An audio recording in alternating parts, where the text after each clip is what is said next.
Hey, everybody. Welcome back to another episode of Between the Lanes. And I just want to acknowledge real quickly what we've been able to do in this month. We're actually recording at Marty B's. And so we've commented on this before, but I just want to say again, thank you to Marty B's for letting us have the travel. ELI Studios are traveling, and we're enjoying being at Marty B's. And a big plug for Marty B's in Flower Mound, Texas. You'll love it, so come and visit it. But listen, we are excited to jump into another episode this week, and it's going to be really, really fun because it's hitting on a topic that no matter if you are a CEO of an organization or a mom running your household, here's the topic that you need to know today, and it's how to have an excellent culture. Culture is what defines, really, to me, the space that we're in. Wherever you go, wherever you lead, the sort of culture that you create and the atmosphere that sort of revolves around you speaks to the kind of leader that you are and the kind of organization or the kind of family that you create. So I'm going to go to Dad first and just say, hey, how you feeling today? Are you good? I'm so excited about this. You know, I believe in culture. I believe it starting in the family. And one of the things we'll talk about, probably one of the subjects, is culture eats strategy for lunch, or breakfast, or for dinner, or any meal. Any meal. You think you're strategic and not paying any attention to your culture, you're going to mess things up. So this conversation today is really, really important and at the heart of what we do.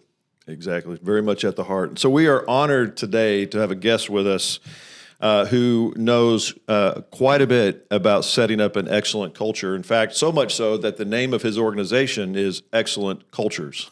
So we are honored today to have with us the managing director of Excellent Cultures, Steve Gandara. Steve, thank you for being with us.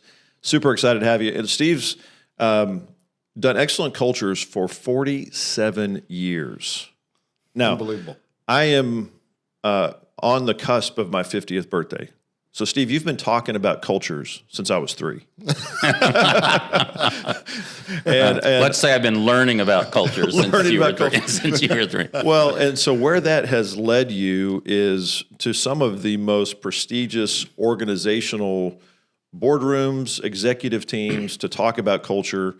And what I love is we've gotten to know you and gotten to know your organization is it's not just about those big boardrooms or big executive teams. It's also small teams, small organizations. It's families. So when we, between the lanes, we try to cover all the different aspects. And what I love about talking about culture is that culture is that it spreads through everything from our families to the organizations, wherever we are and how we lead. It does. So give us a little background about you.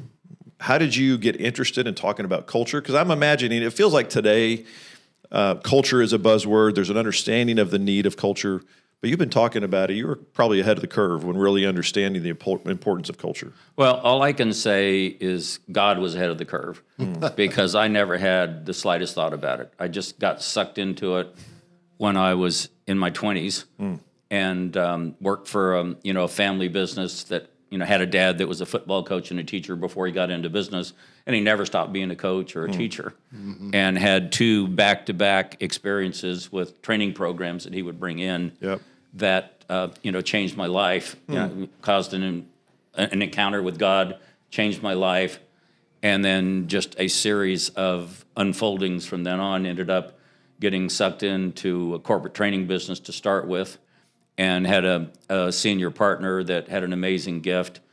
And in the process of working with individuals first and leaders first, it was always very agonizing and frustrating to me that people would come to our workshops, then they were seminars, and they would have a life-changing experience, and then they would go back to work, and 6 months later, they were back in the jungle again. It's kind of like the car wash effect. Your car's dirty, you take it to the car wash, it's bright and clean and shining, and then you're out on the road again.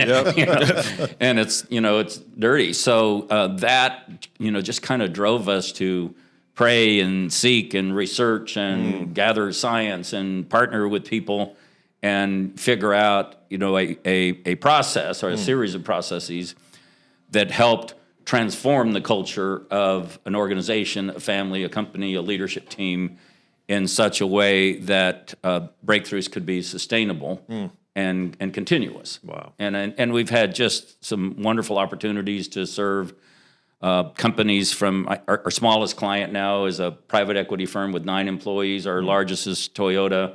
We've served them for 35 years, and they've got tens of thousands of employees and have had, opportunities where, Microsoft had a challenge years ago with one of their divisions that was, rooted in culture, although the truth is that everything's rooted in culture. Exactly. I mean, everything's rooted in culture. They didn't know it was rooted in culture. Yep. They thought it was something else, and had an opportunity to serve there and take their lowest performing division, to their highest by transforming the culture.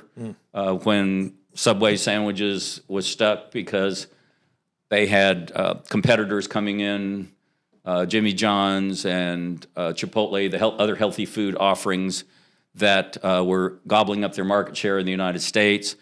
They were stuck because for them to have a mobile app, they needed 65,000 locations in every language and every currency on the planet. And their IT division just couldn't produce that. And we found out that, it was culture, and guess what? Their help desk wait time went from 8 days to 8 hours, and made a huge impact. When Costco was going from a Seattle retailer to global, they needed help converting their values to something that was international, and we were able to help them build a training program that do that. So we've had opportunities over the years to work with some really, really great companies, and most importantly, the leaders and the people inside those companies. So I'm really, I'm fascinated, of course, by where you are today, who you're training and leading. I want to talk more about that, but I want to go back to your dad, who was a coach, who probably without a lot of training on culture himself, there were some instinctive things that he knew and you were observing. What would you say captured you about how your dad led, the kind of culture he was creating as a coach? What are some things that were stuck out to you as sort of some instinctive things that you saw in him? Yeah, before he went into business, he was a high school football coach in the Lombardi era. And for those of you that are younger than 40, Vince Lombardi started the NFL. Started the NFL and is the prominent founding figure of the NFL. Yeah.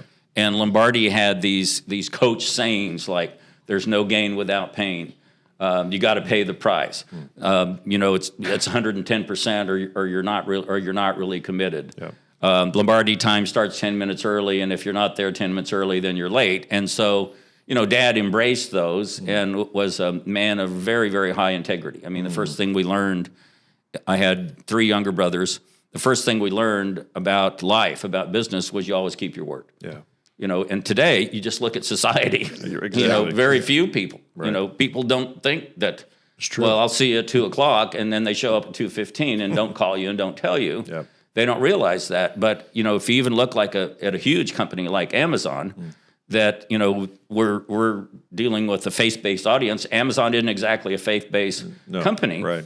But they have faith-based kingdom values. That's right. In different places and processes that they've implemented. I mean, if you ever looked up the mission statement of Amazon, it has nothing to do with books where they started, nothing to do with selling stuff. Their mission has everything to do with serving their customers and serving is a pretty big mission to the Christian faith. It's huge. Yeah. I mean, the last value that Jesus taught us before the crucifixion was service over self. That's right. Yeah. Which if you talking about values, and I can tell you that values don't work because they're like New Year's resolutions. It's great that you have them, but it's not about having them. It's about living them. And the secret sauce is in the living, not in the having. It's in the living. Okay, don't move on past that too quickly, because so true. It's and most organizations, us included, would emphasize values. We've talked about values and families and the importance of setting up those values and living by those values. I don't necessarily hear you saying that values are bad. No, they're great. But what you're saying, they don't work. Unpack why they don't work. So how about this? For those of you that are under 40, There was a big global oil and gas company called Enron that was in business a few years ago. Huge company. They stubbed their toe. The stub of the toe caused the executives to go to jail, tens of thousands of employees to lose their jobs, billions in shareholder value lost, and they went to jail because they were guilty. And guess what Enron's first corporate value was? Integrity. How well did that work? Well, it didn't. Yeah, right. One of my friends, Dr. Al Arisman, used to be the director of all of the statistics for the Boeing company in Seattle. Now he teaches at a Christian college, and he interviewed the whistleblower at Enron for one of his books. And she told him that what took Enron down was an unwritten corporate value, positivity.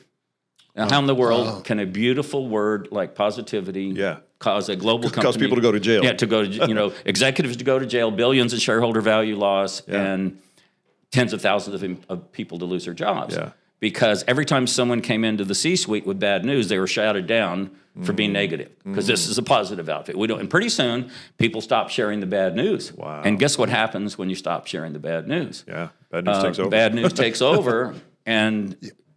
Yeah, the rest is history. Wow. So it's not the value, and the key is when you look at how human beings are created and how we function. There's so much to do with our belief system and our mind. In fact, if you looked up the definition of corporate culture, nobody ever does.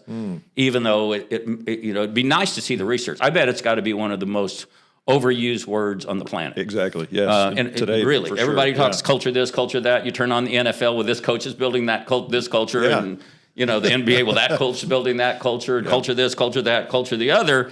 But nobody ever looks it up because they think they know. Yeah. And why would you look up a definition of a word you know? But if you Google just corporate culture, which corporate means group or collective, not necessarily big companies. Not an organization. It could be a family. It could be a family. It could be a church. It could be a team. Corporate culture, you're going to get two definitions, one from Harvard, one from Cambridge in England. You put them together, it's the beliefs that govern how people behave at work if they're at work. So if someone believes, I hate my boss, they're a jerk, they're going to behave just the opposite of someone who believes, I like and respect my boss, I enjoy working here. Yeah. If someone believes, we're going into a recession, business is going to be tough, they're going to behave totally differently than someone who believes, recession, opportunities here. Yeah. Yeah. So it's these beliefs, and the problem with beliefs is 95% of human beliefs are subconscious. We don't know what they are. We don't know what we believe. Yeah. We just get up every day and do our thing, and then we've got these beliefs that have been ingrained into our human hard drive. The psychologists would call it a subconscious mind. The Bible calls it a heart. If you look up heart in the New Testament, it's the Greek word cardia, and it means the central most core part of your thought process. So Jesus said, out of the abundance of the heart, the mouth speaks. A good man out of the good treasure of the heart produces good, and evil, evil. In the Old Testament, Solomon said, as a man thinketh in his heart, so is he. Or guard your heart with all diligence, for out of it flow all the issues of life. And, the Hebrew word's different. It's a short three-letter word. I forget what it is, but it means the same thing. It's the deep, innermost part of our belief system. Yeah. And that's what governs how we think, how we act, what we believe, our faith. Yep. Everything is controlled by what we believe. Yep. So your culture is what you believe about everything. And when you don't know what you believe, you're stuck. Welcome to humanity. You're susceptible to all the whims and wiles of what may come your way. Absolutely. And what happens... what is, Paul told us in what Romans, 12, 1 and 2, to be not conformed to this world, but be transformed by the renewing of our mind. Yeah. And if you look up that word conformed, it means to be poured into a mold or to be sucked into. So you're watching television, and all those commercials come on that try to sell you the latest new pharmaceutical gimmick, that's going to make you look younger and have a prettier smile. But then, because the government forces it at the end, they say, "Yep, but you might go deaf, and your ear is going to fall off, and your hair is going to fall out, and you can take this pill until you die." Yeah, exactly. And your brain is hearing all that stuff. Yeah. So. My wife is a voracious sports fan, and she does. I'm a sports fan. She's a voracious sports fan. So much to the point that that we cannot watch games together that are recorded, and because I like to zip through the commercials, I don't want to listen to all that garbage. So, but we got to watch these. So because we've been married for almost 53 years now, so we watch these games together, and those commercials come on, and I'm yelling at the commercial. No, that's not going to happen to me. I'm not going to believe that. You're rebuking and canceling everything that it says. I'm not going to take that. Because it's it's society, and if you don't realize it, we just get sucked into stuff. Yeah. And if you look at how your brain is created, we record and retain every bit of information subconsciously that we've ever been exposed to in our whole life.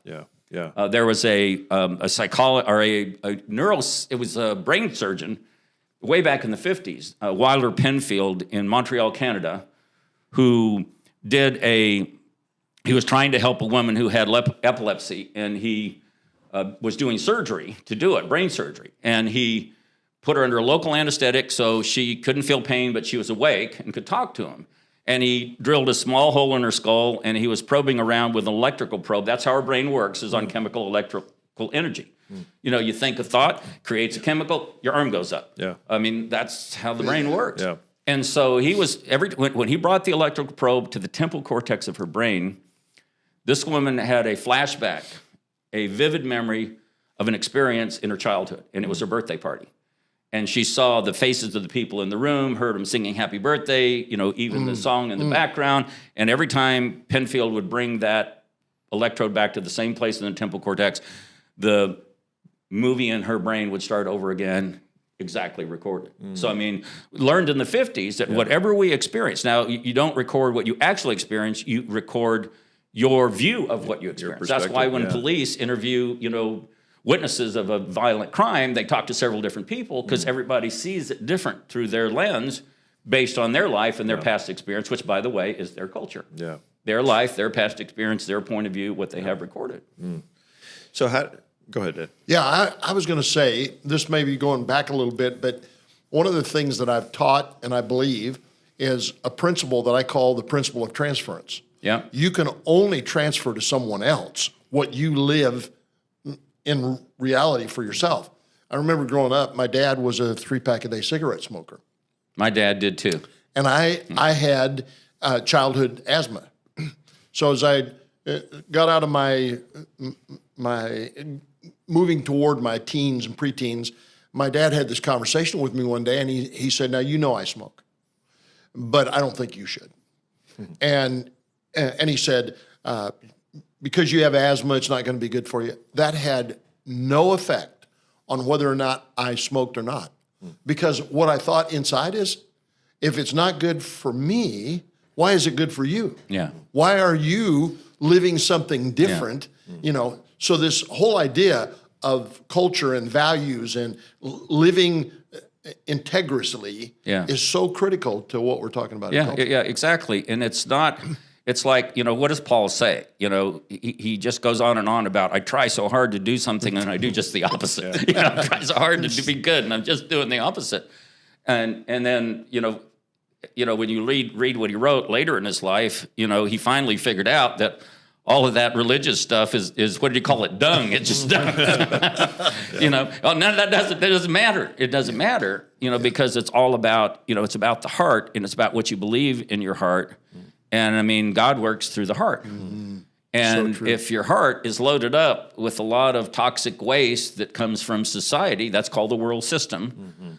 And everybody's is. I don't care how hard you work on it or how much you do, everybody's is. And then that's what you're living, and you don't even know it. And so renewing your mind and your thought process and doing it together collectively is a lifelong, ongoing journey. And beliefs are so powerful. You guys met one of our partners, Dr. Terry Smith.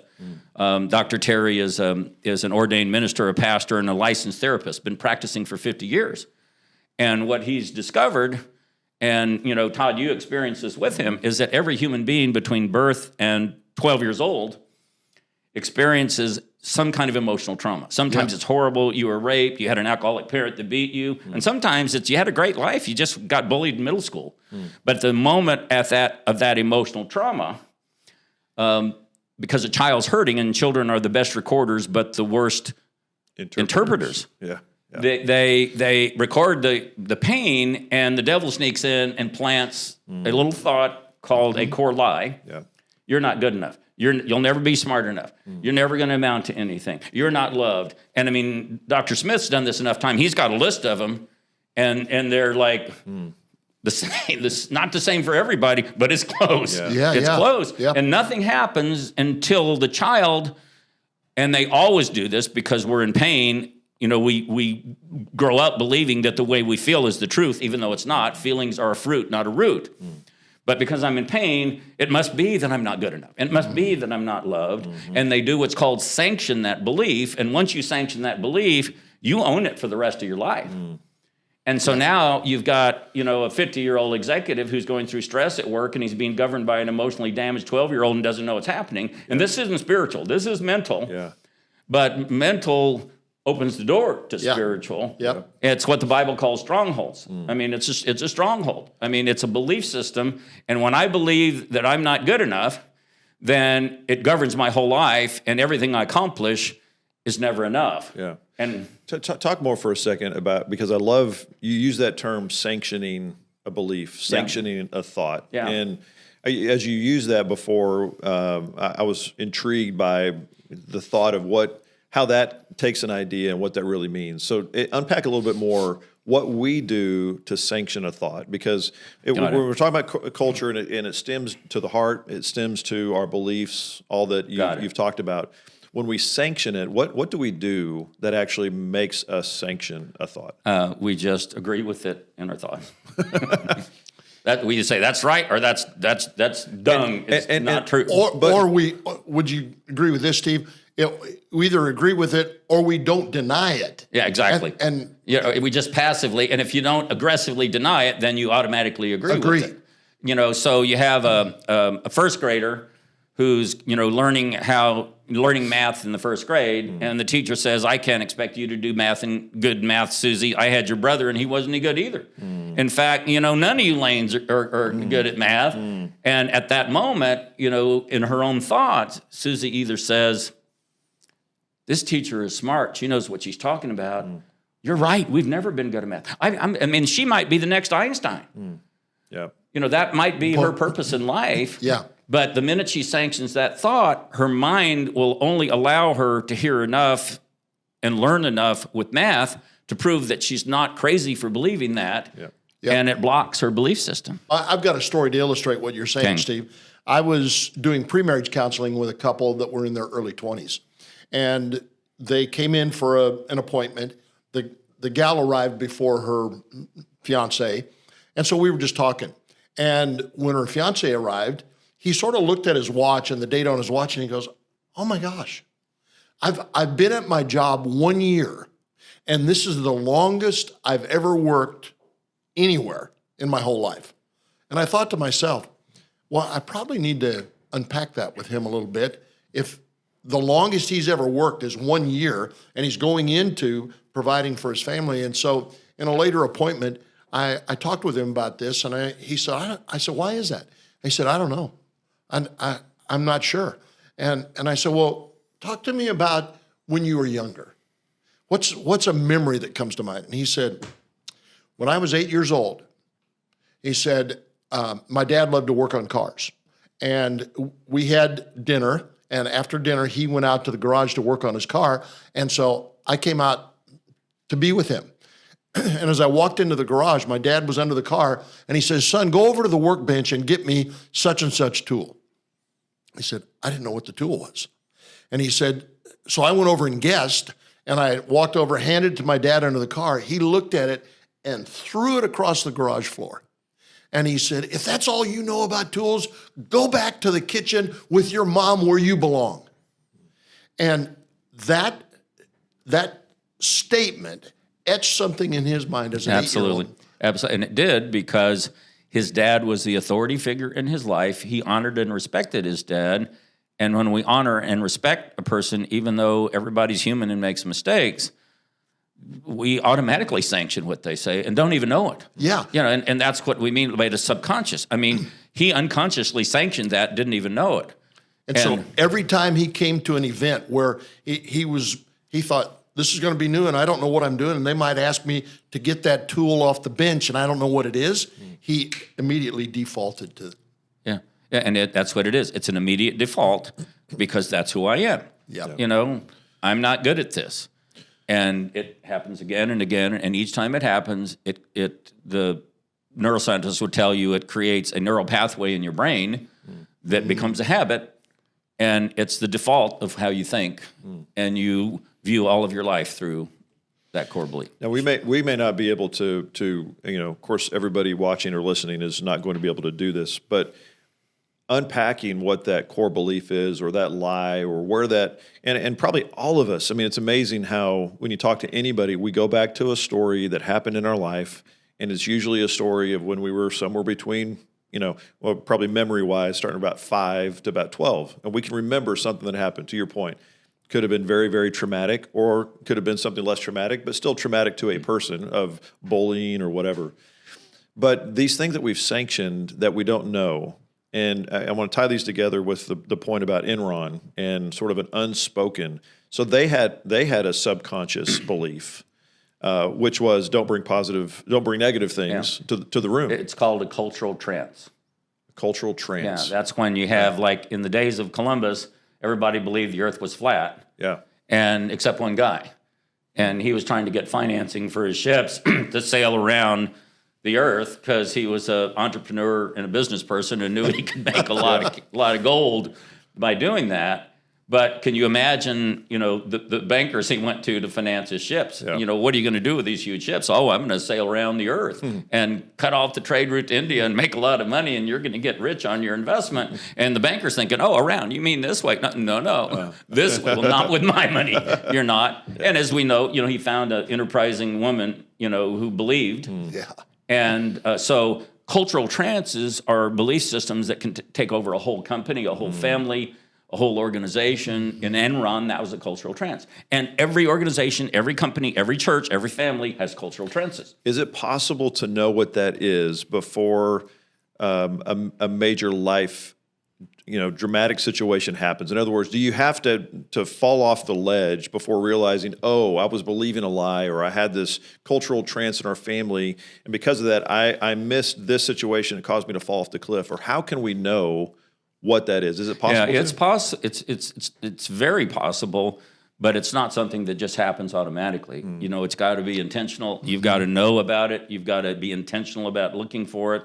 When Jesus was talking about it, he's talking to the guys and about these religious guys who are telling him all these false informations, and he says every shrub not planted by the Father will be rooted up.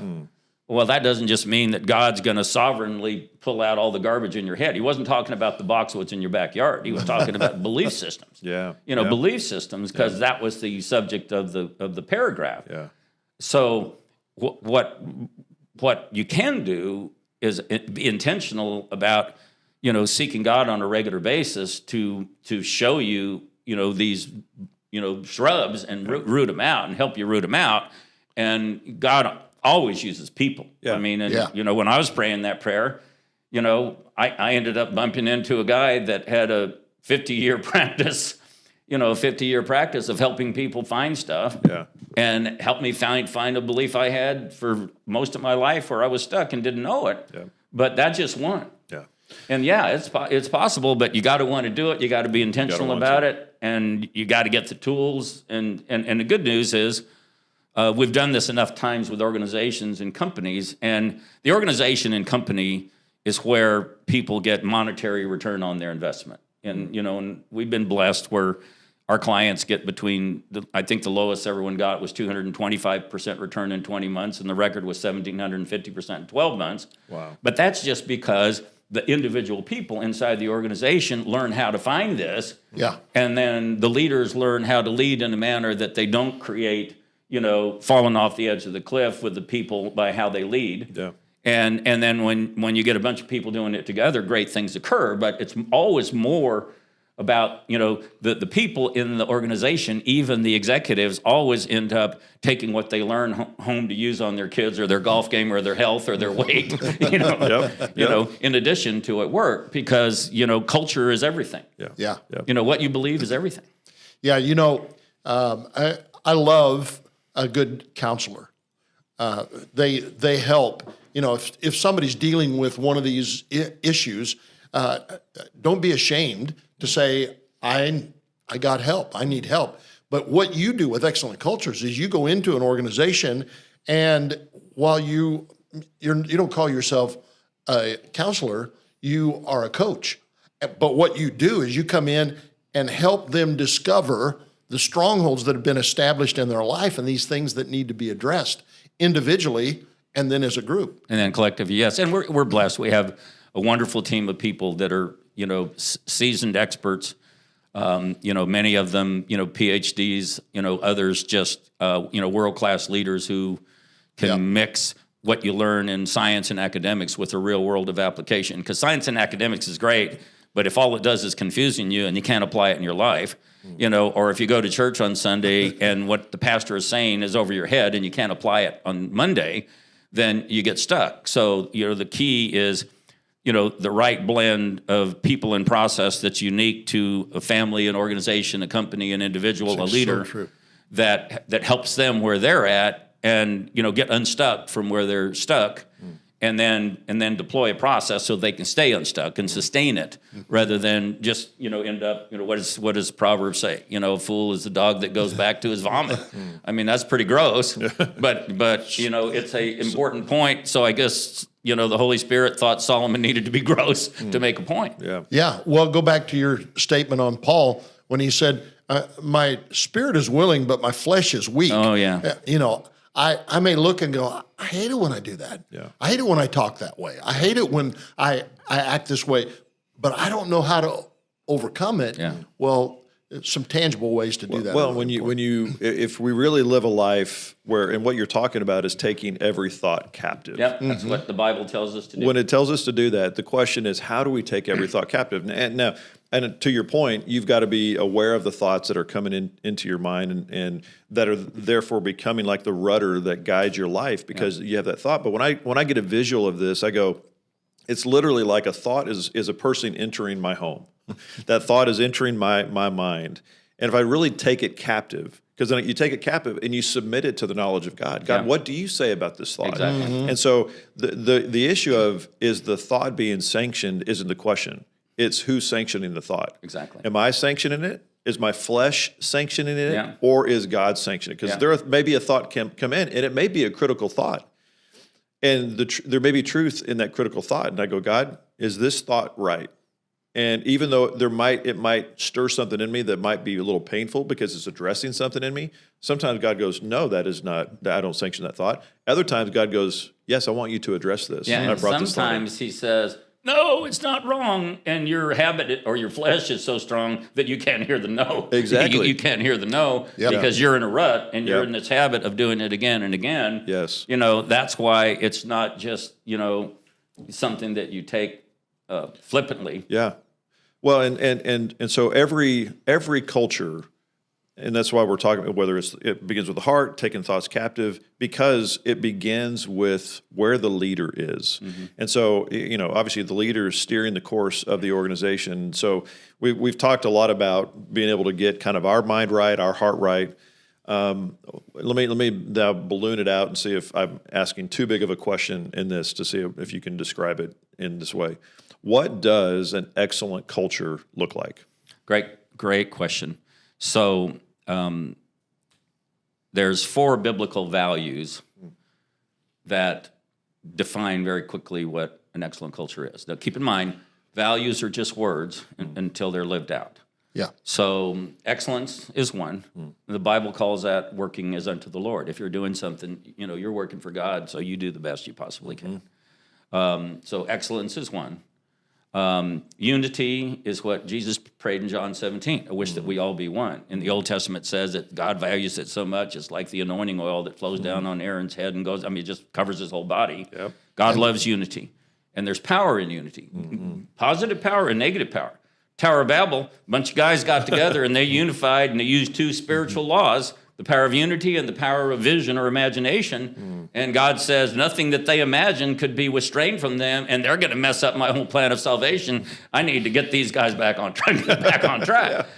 So excellence, unity, alignment. Alignment is fulfilling your God-given purpose. You know, everyone was created with a unique purpose. You look at the Barna report today and in the millennial generation, and he calls millennial and Gen Z. He calls Gen Z younger millennials, but the most purpose-driven generation in history, and only 25% know what their purpose is. So you got 75% of our next generation that is upset inside and frustrated because they can't find their purpose. And we have an unprecedented percentage of mental disorders in that generation that these are self-reported to the report. Yeah. So unity, alignment, and then excellence, unity, alignment, and the last one is service over self. That's what Jesus taught us at the Last Supper, that it's not about you, it's about what you can do for these other guys. And if you got a team or an organization or family and everybody's more focused on what can I do for the other guys, you don't have to worry about you. Because you gets taken care of. Yeah. So, and then it's interesting that one of our partners, Dr. Rob Cook, is a industrial organizational psychologist who's been researching corporate cultures for, over nearly 60 years at the University of Illinois, Chicago. And he's created a measurement instrument, a suite of them that measures corporate culture, become the global standard for measuring culture. And it's really interesting that when you look at what this tool measures, it lines right up with those biblical values. Wow. Unity, alignment, service over self, excellence, unity, alignment, service over self. Wow. The instrument calls it achievement, which is people setting and achieving goals. That's excellence. Yep. It called the affiliative is one that's a kind of a weird scientific word, but it means unity. It's like teamwork, everybody pulling together.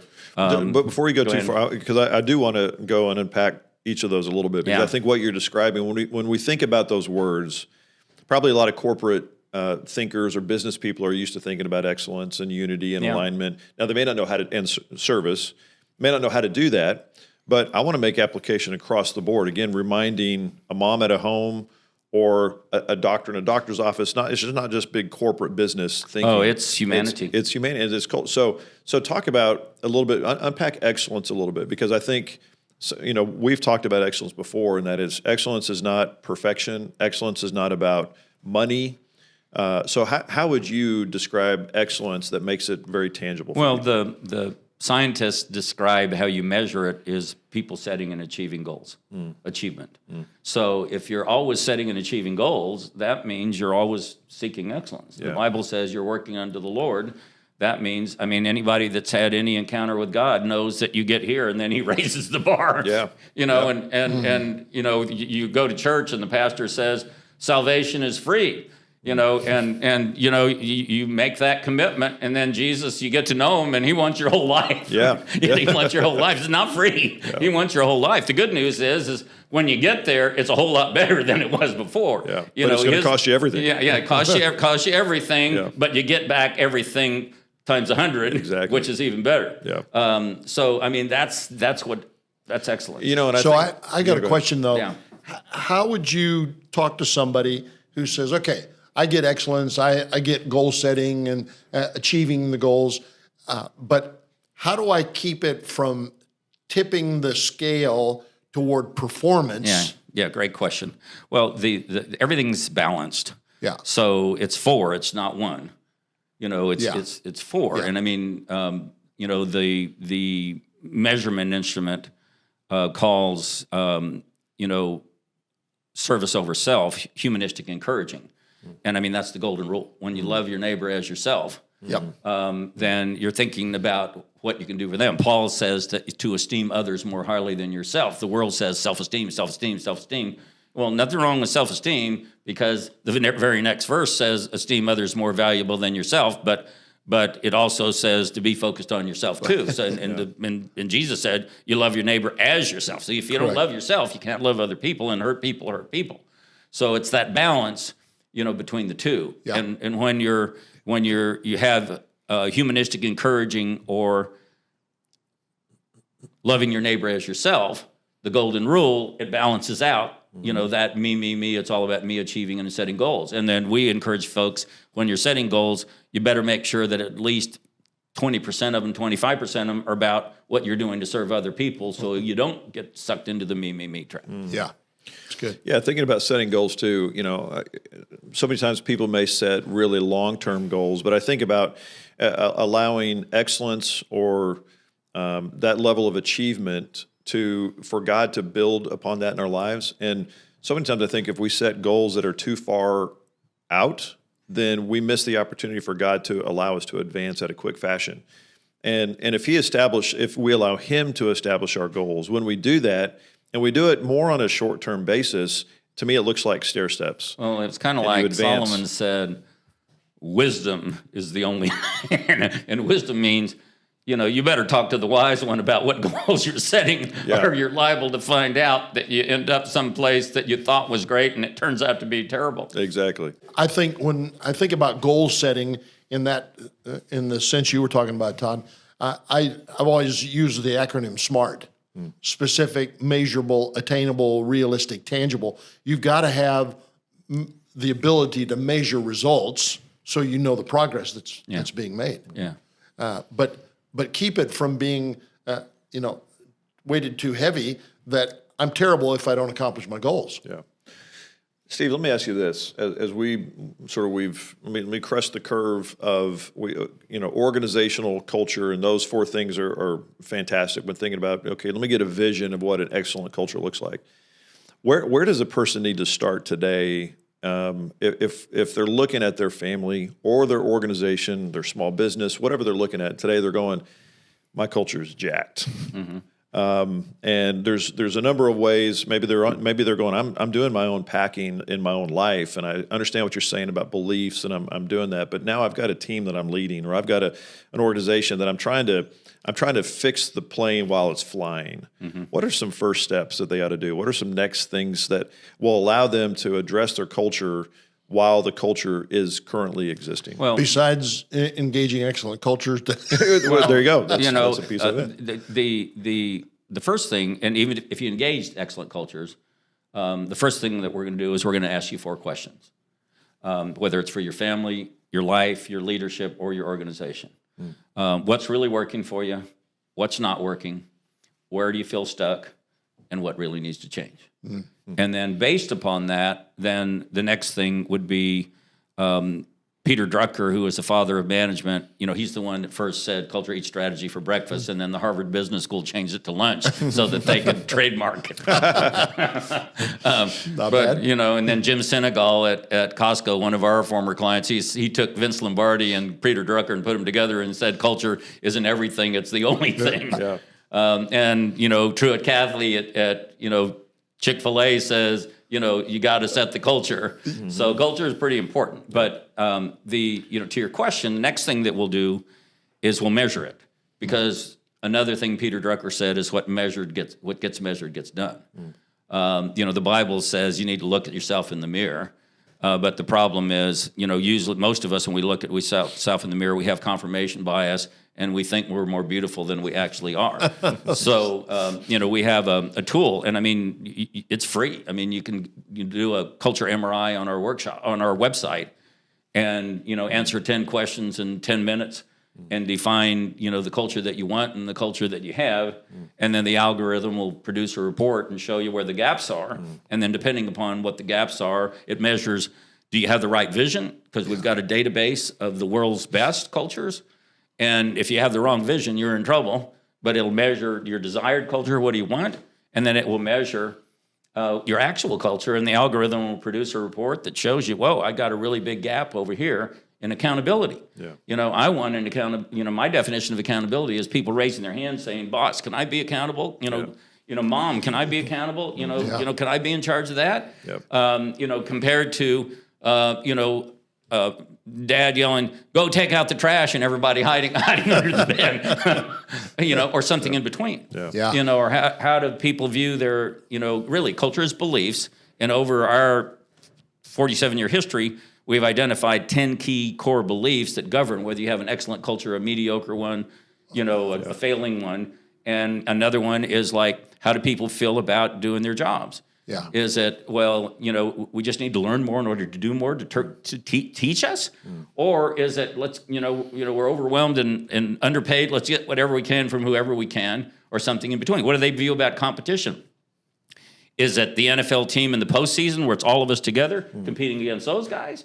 Or the NFL in the preseason where we're stabbing each other in the back just to get the coach's attention, or something in between? And I mean, where people are acting, remember, acting is a fruit. Yeah. It's the belief that's the root. Yeah. But if you don't know what the behaviors are, what you look at that tell you, but behavior modification doesn't work. I mean, it's what they taught us in the 70s and the 80s, but it doesn't work, because that's why the last New Year's resolution you set, didn't work. It didn't stick, because trying hard to be different doesn't work. You got to change the heart. You change the belief, and then the behavior flows. It's automatic. There's so much that we could continue to unpack. I wonder if you have a thought that we could sort of end on in our time together.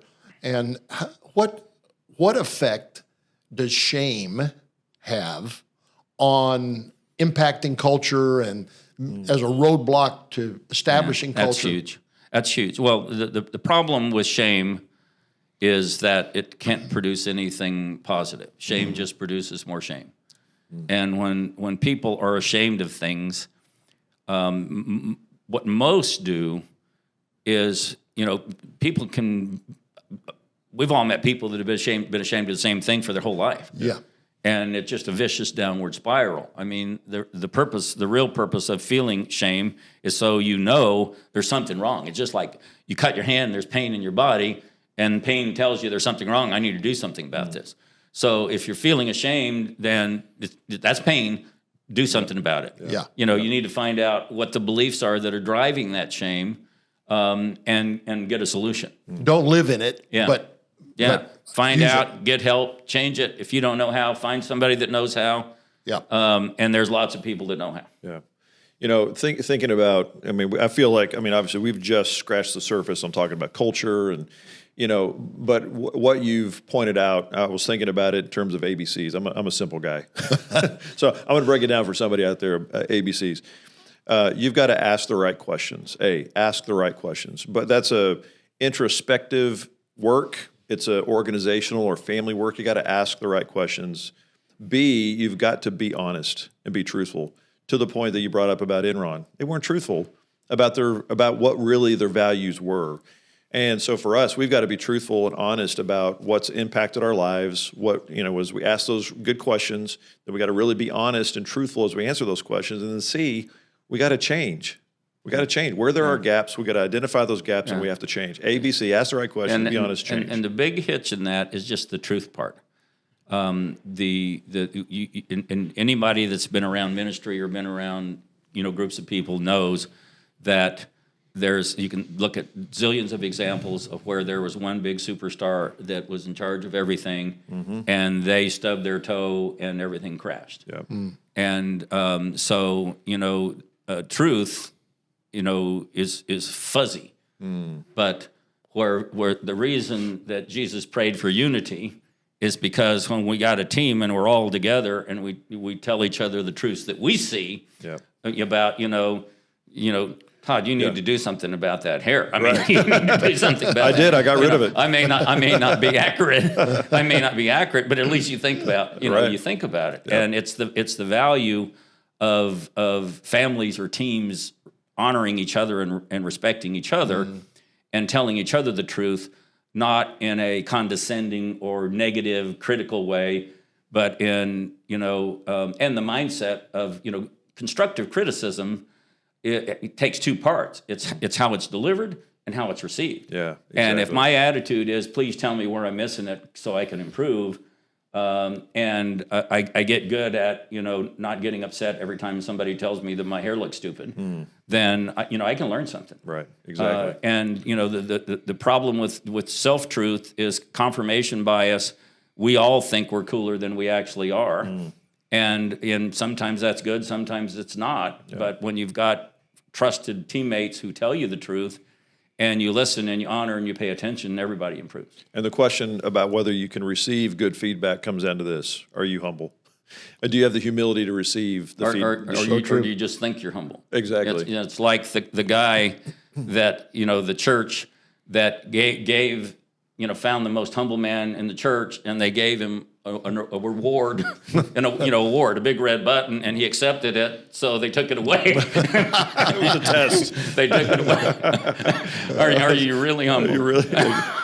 Listen, Steve, this has been a great conversation. Thank you for the work that you do, that you've been doing for 47 plus years to help organizations and help leaders. Yeah. We are benefiting Amazing. from that. I know the audience today will have benefited from that too. So thank you for being with us. Dad, you want to close out? Sure. Yeah, I just want to say, if this has impacted you in any way, there's hope today. There's hope for you as a family. There's hope for you individually. There's hope for your organization. If you're in a toxic culture, you can change it. It starts with you, and you can do it in a great way. Why don't we give Steve a chance? Do you want to explain to people how they can get a hold of you, or where they can find Excellent Cultures? Just visit us at excellentcultures.com. We're on all of the social media, as well as, excellentcultures.com, and take a look at the website. Make sure you watch some of the client stories, these, stories of transformation, and you'll learn much from the, people who have been there and done that before, just by watching the stories. Excellent. We're big fans. Yep. Thank you, Steve. Yeah, thank you. Thank you. Lord, we just pray your blessing over every person watching today. We pray that you would take what we talked about and that you would personalize it, you'd contextualize it, and that you would use it for ministry development. We want to be the best version of ourselves, who you created us to be. And Lord, we ask you to do that and to enable us to change the culture of ourselves, our family, and our organization. In Jesus' name, amen. Amen. Amen. God bless you. See you next time.